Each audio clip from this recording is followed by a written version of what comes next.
Hey, what's going on, everybody? So I see a lot of mixed reviews about this Harrier, and let me tell you something. I never lie. This thing is phenomenal. It's just really touchy and really difficult. I'm going to get right to the point here. There are a few things you want to do, okay, to fly this thing correctly. Number one, so I automatically turn them on. If you're turning this on, make sure to hit the V-stall mode right away. That's what that is. Now, the flaps, I have them button mapped.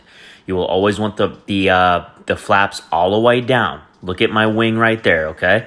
If it's not all the way down, it's going to go crazy when it hovers. Secondly, you'll want to look at the nozzle. I have my nozzles button mapped. Please see my channel if you don't know how to do that. So as you can see, I'm manually moving them from outside of the aircraft. If you have that nozzle all the way down, the aircraft can tend to go backwards a little bit. You want to try to get that nozzle level to the ground in terms of just like straight down. It's not easy sometimes, but I find myself doing it like 97, 96 degrees on that nozzle, okay? If you are starting this aircraft up, it's going to take a while before it lifts off. You're going to see me just stand here with the engine at full throttle, and it's just going to sit there. Now, I leave mine on park, guys, so that it doesn't move around. And then sometimes I take it off park after the engine's been full throttle for a while. But if you are moving forward or backward, just move the nozzle a little bit accordingly. If you're moving forward, move it all the way back. So that way you can have a situation where you're correcting where it's going. If you're starting to wheel backwards a little, you know that you need to move the nozzle accordingly. Okay, so it's all about that nozzle. But like I said, if you're starting off and the aircraft's already on and you're already on the runway, you're ready to go. You can hover right away. If you have not done that and you're cold starting like I am in this video, it takes a little bit of time. It's not the F-35B. The F-35 is ready to go right away. This takes a little bit of time.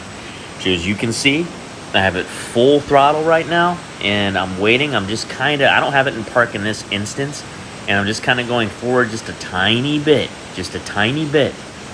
And I have done my best to get that nozzle just absolutely horizontally perfectly flat so that I can just rise up, not go forward or backward. All this takes practice, guys. You got to practice it. I've crashed 100 times already on this thing. I've bounced off the ground. There you go. Look at the thing. It's beautiful, guys, when it goes. So as you can see, let me get right to the next point. I lift up the gear right away. And this is about managing the nozzle. As you see, I've got it forward just slightly to start my flying process, okay? We're going to turn this thing from a hover aircraft to a regular aircraft. As you can see, I'm still moving it. By the time I feel comfortable, I have moved it flat. I have raised my flaps again. As you can see, my flaps are now level. Now it flies like an aircraft. Dude, it is so much fun, guys, when done properly. I'm telling you. I see a lot of comments online saying this thing's broke, this is garbage. It's actually really, really good. I'm sure it could be updated, so can everything. But it's really, really good. You just have to understand how to fly it, okay?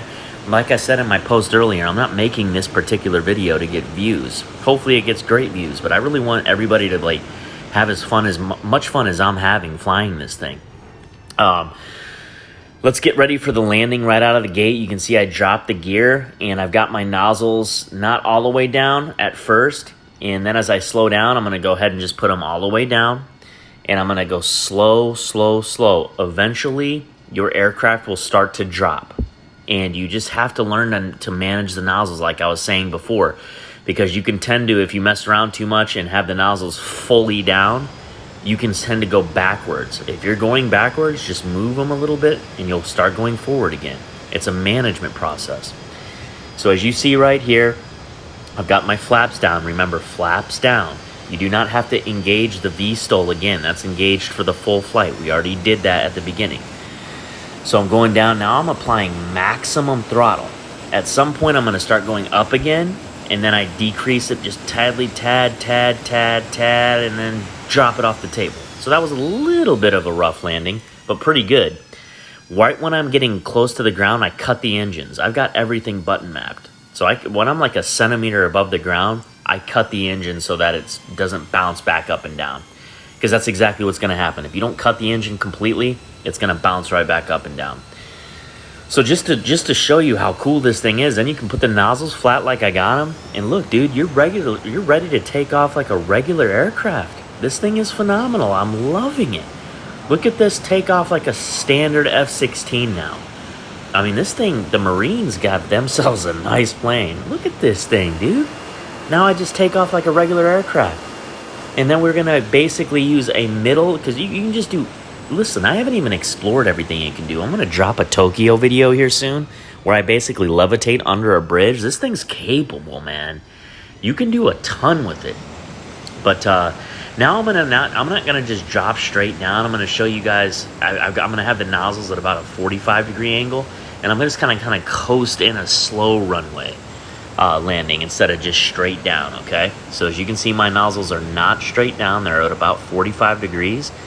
And I'm just going to land this way. There are so many different things you can do with this aircraft that are amazing. Flaps down as always. Remember, drop the flaps. Now, I have my flaps button mapped to the directional pad up and down. So it's extremely easy. I don't have to go in the aircraft to do that. If you like flying outside of the aircraft like me, you don't want to go back inside, okay? So I'm kind of going slow. I've got my flaps down. V-stall's already on from the beginning of the flight, and we're going to just simply land like a normal aircraft, but not like a normal aircraft, dude. The thing is an individual. I'm loving it, guys. Look, I sincerely hope this video has helped you. If you are having trouble, just send me a comment below, and I will literally go in the game and do the best I can to help you. I will load up my game because I know how frustrating it is when you can't do something. Like, trust me, I've had that happen in this game, and it's frustrating because you see everybody else, well, how the hell is this guy doing it? I can't do it. And I've had that, and like I said, I'm still making errors on my landings, okay? So I'm not just perfectly landing every time. But I hope this helped, guys. I truly do. Leave me comments below if you need help, and I'll do the best I can, dude. Make it a great flying day. Give this Harrier all that you can. It's a blast. Later.